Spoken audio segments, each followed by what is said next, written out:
is on the move again. Есть и другие соображения. We are doing this to wake the leaders up.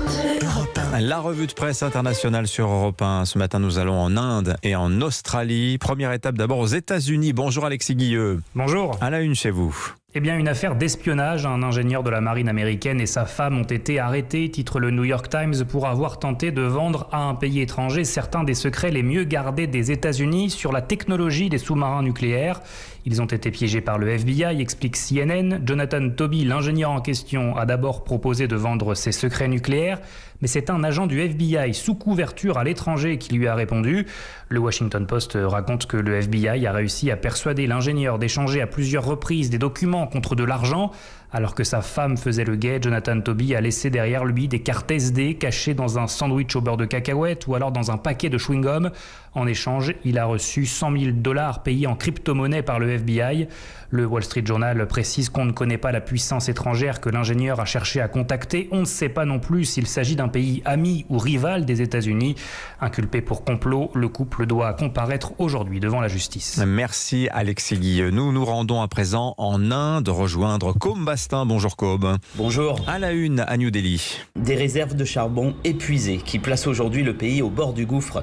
Economic Times explique que les pannes en Chine ont perturbé les circuits d'approvisionnement et que les pluies de la mousson ont inondé les mines de charbon et fait flamber les prix. Résultat, le Rajasthan a recours quotidiennement à des coupures d'électricité, le Pendjab a des rotations, le Tamil Nadu a aussi annoncé des coupures dans sa capitale Chennai, liste Live Mint.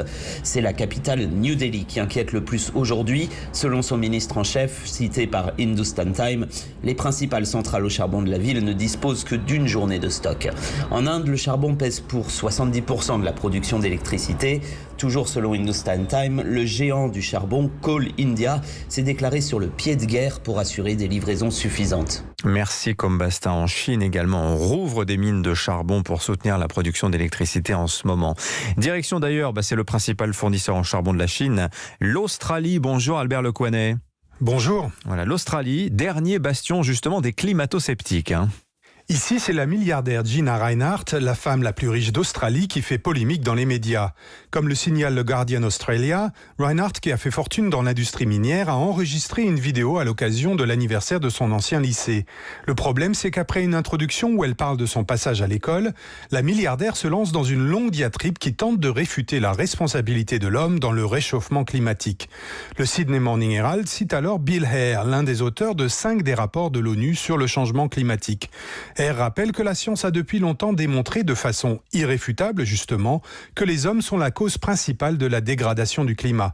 Dans sa vidéo, Rinehart exhorte son ancienne école à ne pas céder à la propagande des scientifiques, mais au final, conclut ABC TV, l'école n'a diffusé que les 5 premières minutes du discours, sans mention donc des thèses controversées de la milliardaire. Merci Albert Lecoinet. À suivre sur Europe 1, l'édito international, le juge constitutionnel polonais vient de décider que certains articles du traité de l'Union étaient incompatibles avec la constitution de la Pologne. Ça ne plaît pas du tout. Il faudrait punir la Pologne. Après tout, elle savait à quoi s'en tenir en adhérant à l'UE. Or, voilà que cette même Pologne et la Hongrie se sont retrouvées hier à plaider de concert devant la Cour européenne de justice parce que Bruxelles menace de ne pas lui verser l'argent du plan de relance. Le décryptage de Vincent Hervouette dans moins de 20 minutes. 6h30, 9h.